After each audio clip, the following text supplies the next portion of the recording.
Yo, what's up, y'all? It's Kode Donal here, and today we got the full recap of the road to Civil War. If you were ever wondering why the heroes squabble in Civil War, this video is going to help you understand why. With that being said, go ahead and grab your snacks, and I hope you enjoy the video. You see Peter in bed with his girl MJ, but then he hears a voice. Peter! You say something?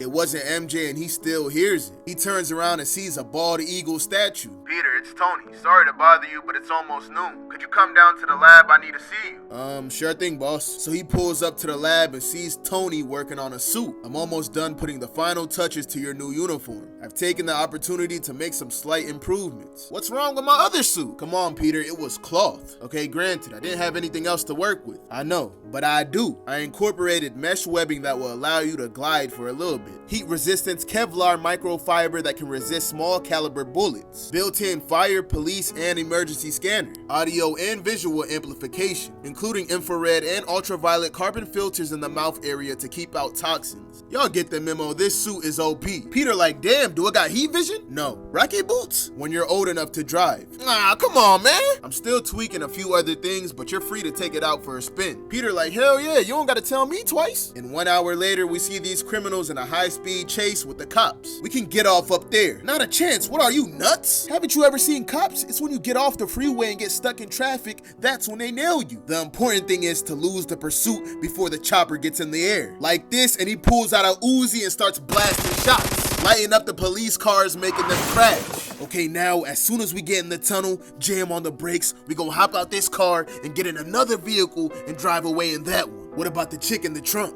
I told you, Jimmy, no witnesses. When we ditch the car, spray the trunk. End of problem. But then he looks up. Maybe not. Look up there. It's him! Spider-Man has arrived on the scene in his Iron Spider suit. Oh, that shit look beautiful. Don't worry about him. But I seen how he gets around. He swings from one thing to another. But there's nothing to swing around here. What's he gonna do, fly? And we see Peter talking to himself.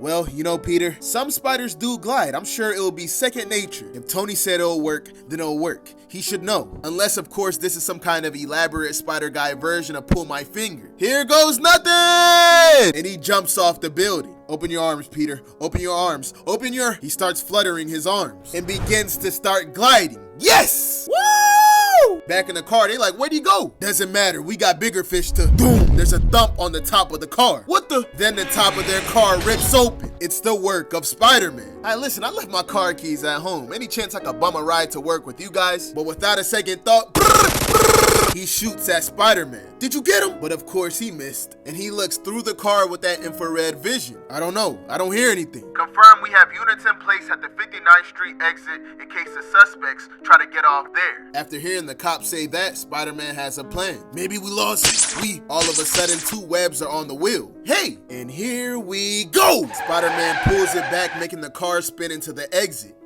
Watch out! And as they're swerving in, Spider-Man's just on top singing. Hit the brakes! Hit the brakes! The car starts spinning out of control. No way I'm going back to prison. You hear me? I'm not going back! He tries to shoot at the cops, but Spider-Man takes that gun out his hand. No! And after the car stops, Spider-Man opens the back trunk and sees a girl tied up. It's okay, ma'am, you're all right. You're all right. Okay, nice and slow. Keep your hands where we can see them. Your fault.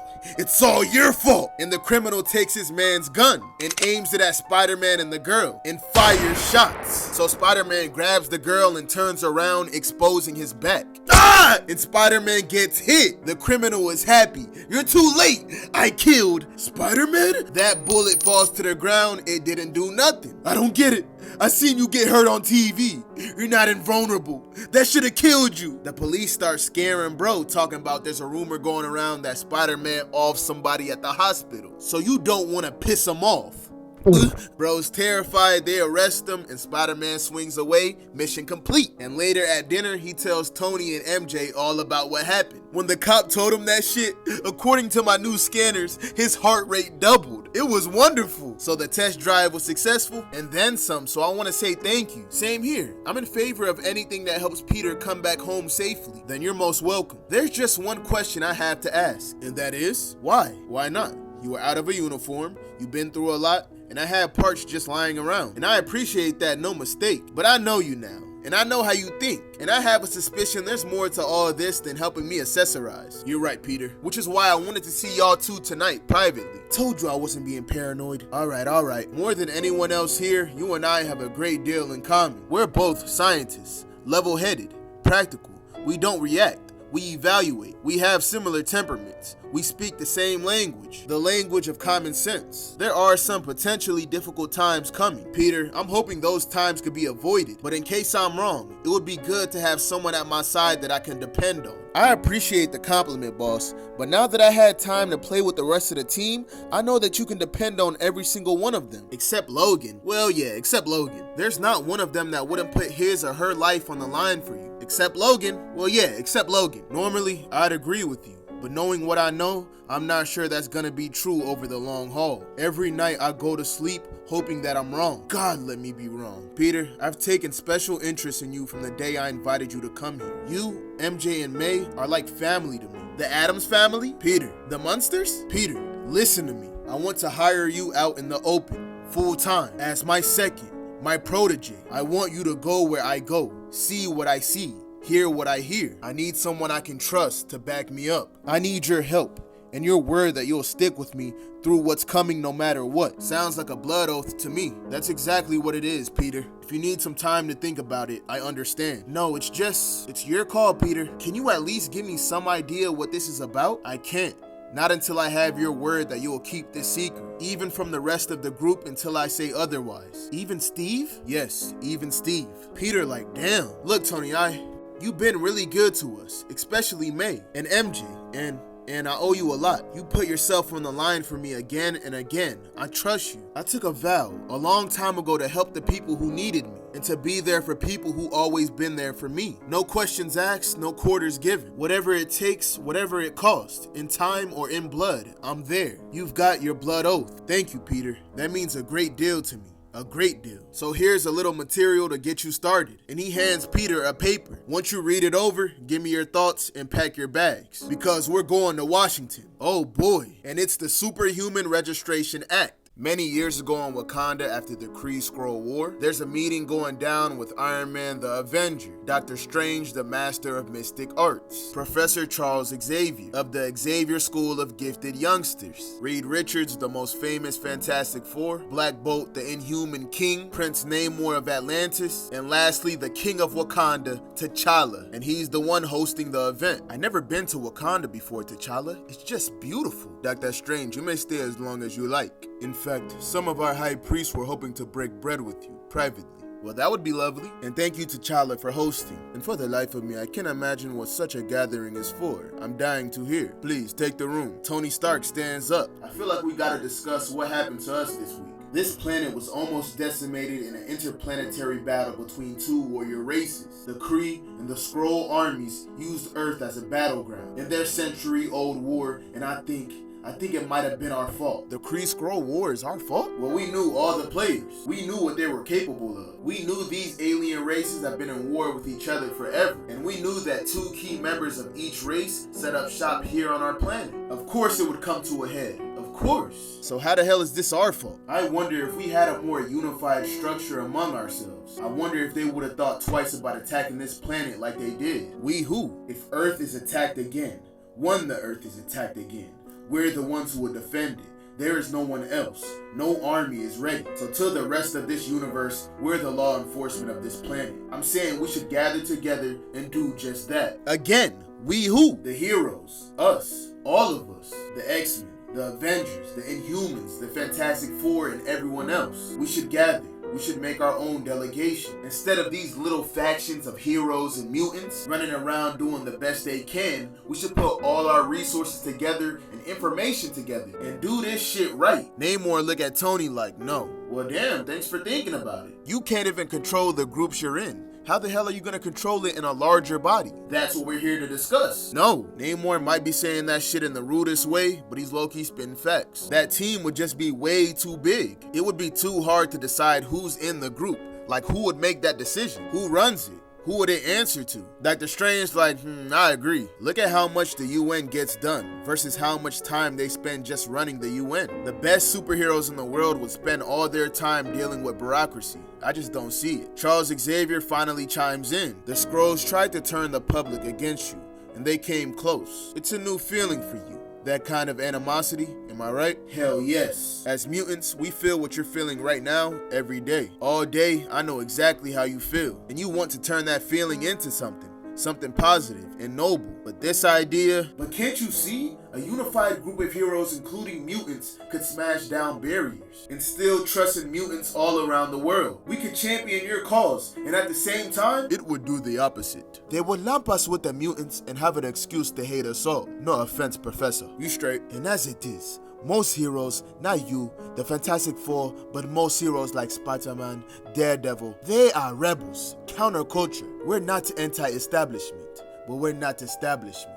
We're counter-establishment. I just think it's worth a try. It's worth discussing. We can make the world better than it is. We can do more than we're doing. I want to do more. Namor starts explaining to him how this is a terrible idea and he's a fool. And he calls everyone out for having questionable people on their team and how he's trying to make them role models and delegates for the entire planet. It just don't make no sense. But Reed tells Tony that he's right about one thing, the sharing information part. They all had pieces of information but didn't know the full picture in time because they didn't come together. A meeting like this could have saved a lot of lives. So we meet privately like this for the big things. I could see myself trusting the people in this room, but no one can know we do this. I don't trust your so-called, yes, we get it. You don't trust our teammates, we understand. No family, no wives, no teammates, no nothing. And with Charles Xavier, they will know if somebody betrayed them. Our boy's the most powerful psychic in the world, you can't hide from him. But he's like, I'm not comfortable with that. That's not what I do. But it is. It would have to be unanimous. Those in favor, everyone raises their hand except one person, T'Challa. And he stands up. I'm telling you right now. End this. Walk away from that table and go home. Wow, T'Challa. There is a reason the Skrulls had such an easy time trying to turn the world against its heroes. Because deep down, everyone knows that this could happen. And now it has. You just decided all by yourselves that you are Earth's protectors. And that you, and only you, not your teammates or family, are trustworthy enough to be included in the process. What happens when you disagree? When one of these earth-changing moments find you all at odds with each other, here in a secret meeting? What happens then? Walk away, now. And he walks out the room, he doesn't want no parts. They like, I don't know what he was talking about, this sounds like one of the greatest ideas of all time. And they all agree to keep doing this. So it's official, the Illuminati is formed. Before they wrap up, Xavier has to talk about one more thing, and he tells them about the island, Krakoa. We fast forward to 1 month away from current time, and we see the Hulk squabbling with the thing. Hulk smash! Iron Man's like, how many now? 26, 2 kids, and a dog. He can't control them. Who do you think had more control over what happened?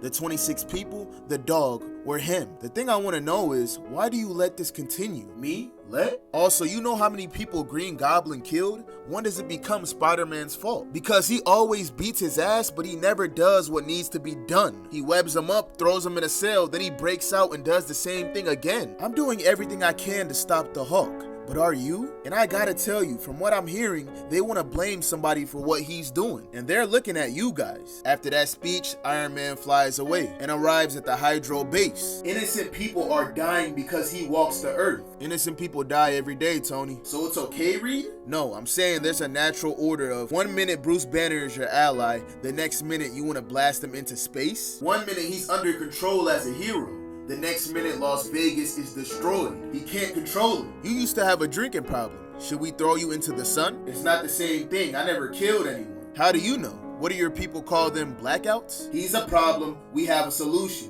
And no one gets hurt. Maybe if you and Dr. Reed Richards here took a minute away from your talk show appearances and meetings about your action figures and spent some time trying to cure him. How dare you, Namor? How dare you? I spent countless hours trying to crack the genetic sequence that turned Banner into the Hulk. Not only to cure him, but to cure my friend Ben Grimm too. What have you done to come here talking like that? If you knew anything about genetic science, you would know that it would take 1 million scientists, 1 million computers, and 1,000 years to crack every genetic sequence that makes this planet work, and Banner isn't one of them. Don't play with me, boy. And also, Doctor Strange has searched the astral plane for a safe place for the Hulk. Not really safe, but anything that would work. So you guys are gonna punish Banner. But what about Wanda, the Scarlet Witch? You're gonna punish Banner for what she did to you and your Avengers? You couldn't control her, so you're gonna punish him? Namor, that really is. And I'm telling you people now, if this conversation continues, those in favor, and they all raise their hand, except Namor. I'm warning you right now.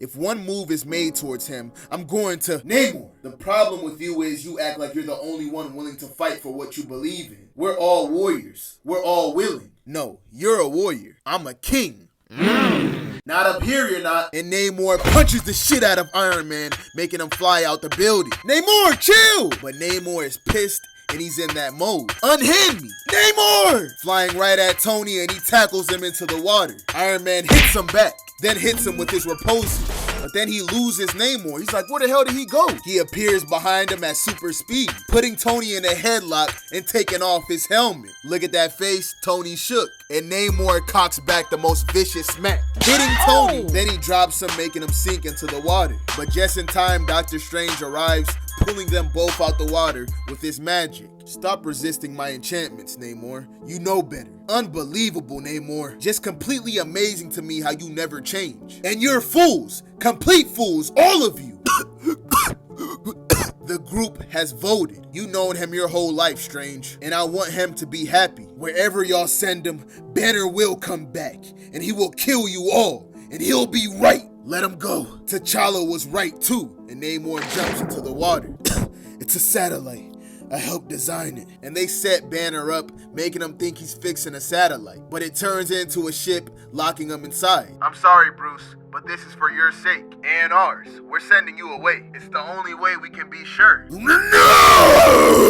The Hulk is up out of here. Finally, we're back in present day. Tony Stark is sitting down waiting for the game. They're not coming. But then he looks behind him and sees that everyone came, except Xavier because he's been missing since the House of M. And Tony Stark presents the Illuminati with a bill from the United States Congress. It's the Superhero Registration Act. Anyone with powers, anyone in costumes, any mutants, any of our kind is going to be required by law to reveal themselves to the United States government. In return, the registered hero will be given a job as a guard in the new SHIELD World Security Force. You will still get to be a superhero, but you have to answer to someone. Refusing to do so will be considered a federal crime. And if a person wears a mask, how will they know who to? SHIELD is developing a special unit to hunt down anyone flagrantly disobeying the law. And I think we should all stand behind this, supporting and obeying this act before it goes to a vote. We should do it happily. They look at bro like, we should cooperate now before it gets ugly, before someone or everyone is made an example of.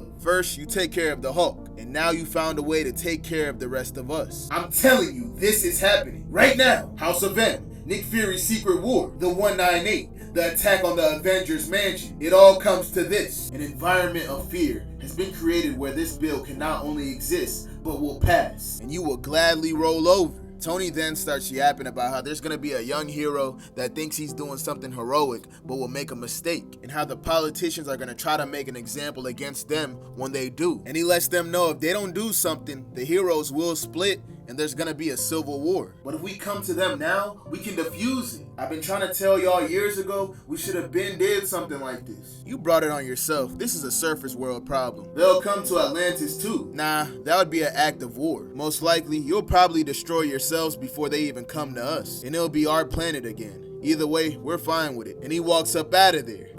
It's wrong. It's wrong. It's giving into other people's ignorance and fear. And a lot of our peers will fight for their rights. To the death. Dr. Reed Richards, please tell me that Tony's right. My God, he's completely right. I guess we're done here. Never call upon me again. Well, I'm sorry you can't communicate with us, Black Bolt. He hit him with some sign language. With you? That's what I think it says. I think I get the gist. Well, I have to go home and fight with my wife about this for the rest of my life. I'll call you as soon as I hear something. It was fun while it lasted. It really was. And Iron Man sits there by himself as everyone else leaves. Peter's at an airport waiting for Tony Stark to arrive. Hey boss, I thought you were gonna get some sleep. I had a last minute meeting to attend. At midnight? We don't exactly live in a 9-to-5 world, Peter. So what was the meeting about? It was a long-term planning session, aka the meeting with the Illuminati. But of course he can't tell Peter the real spiel. By the way, Peter, I brought version 2.0 of your suit. I made some more adjustments. Version 2.0? My suit's not even 24 hours old yet. Art is never finished, Peter. Only abandoned. Now I see why you're on version 47 of your Iron Man armor. 49. Whatever. And they take off on the PJ. So what's this closed hearing all about? The proposed Superhuman Registration Act. Haven't you been following the news? I've been too busy fighting crime and shit. Then he hands Peter a fat ass folder of the Superhuman Registration Act. You should read this before we land. You gotta be trolling. This is heavier than the last Harry Potter novel. Relax, the bill is only the first 30 pages. The rest of it is just extra bullshit. You don't really gotta worry about it right now. So Peter opens it and gets to reading. So this is the bill. And all this is from guys trying to get tax money for road improvements, fisheries, grants, and statues of Elvis. Exactly. Democracy. Gotta love it. Okay, I'll give you the top sheet. The Senate is under significant pressure to force people like us, people with powers, to register our real names with the government or face prosecution. You're kidding. You're not kidding. Are they crazy? How long do you think it will take any of the usual suspects to get their hands on that information? They say they can keep the information confidential. Oh yeah, of course, because we never had leaks before. Come on, man, are these guys nuts? No, Peter, they actually have a point.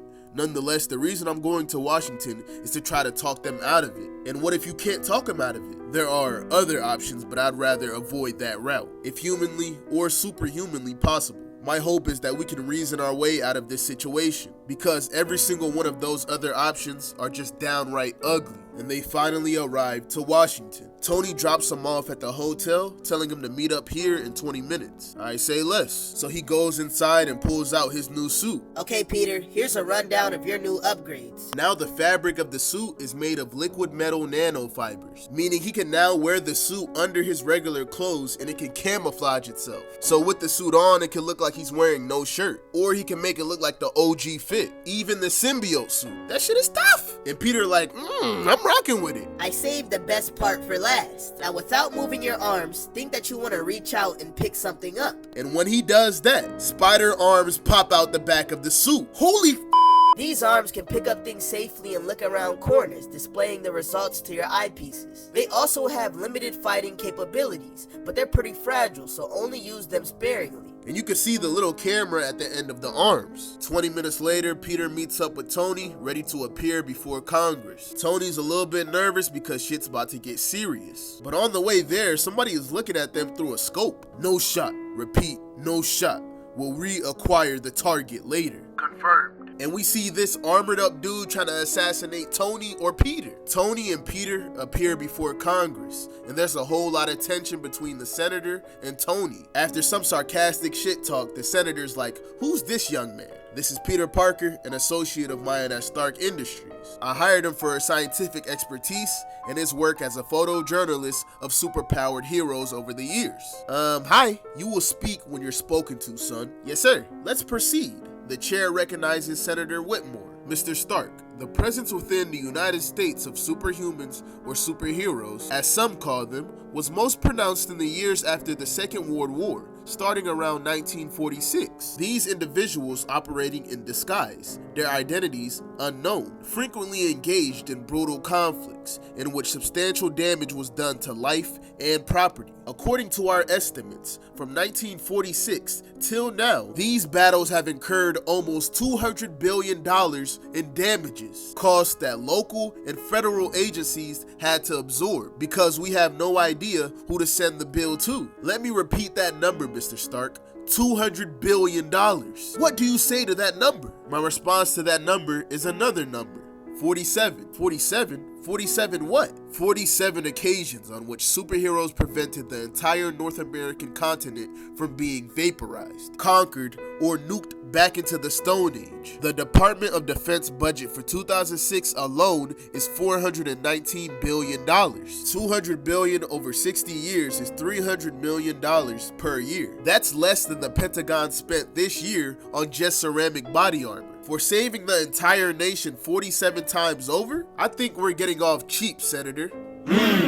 That was a very pretty speech and all, but it didn't really address the point. We all make mistakes, don't we? Yes, sir. So these self-proclaimed heroes also make mistakes. Yes, sir. And don't you think they should be held accountable for those mistakes? Doctors have to register with the AMA. Pilots have to register with the FAA. Hell, even taxi drivers have to register with the DMV. So if there's an accident, they can be held accountable for their actions. If a cab driver has to register in case there's a fender bender, why should we exempt individuals who do such tremendous damage? Well, Mr. Stark, do you have an answer for that? Tony looks down. No, Senator.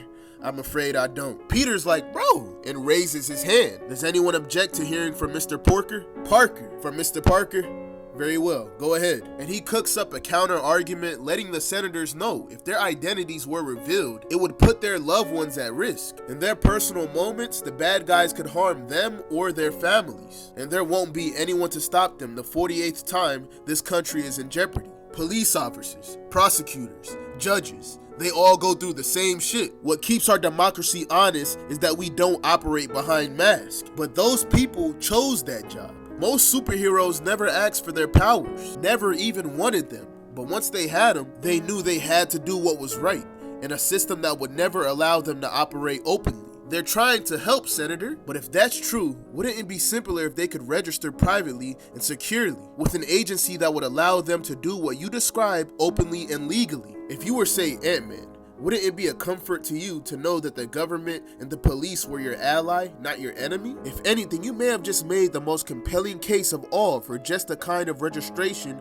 we're debating here today. Don't you agree? I probably shouldn't say anything else. I agree. Then I suggest a 10-minute recess. Tony's like, Peter, I'm gonna give you a piece of advice. When dealing with lawyers and politicians, never volunteer too much information. You spoke the truth of power today, which is very unusual in this place. After he gets on the phone with MJ, telling her everything. Then him and Tony go back into the room and they're talking to Congress for 4 hours and 15 minutes. And Tony's trying to explain to them if they pass this bill, it's gonna cause a civil war because some heroes are not gonna sign this shit. Is that a threat, Mr. Stark? And whose side would you be on? I'll always serve my country, and no matter the sentence, that will never change. And they finally decide to stop chatting for today and to resume tomorrow at 9 a.m. And when they walk outside, there's mad cameras and reporters. And they talk about where they're finna eat, but Peter's spider senses go off. Down! Dodging a sniper bullet. We gotta get out of here, boss. We got to boom!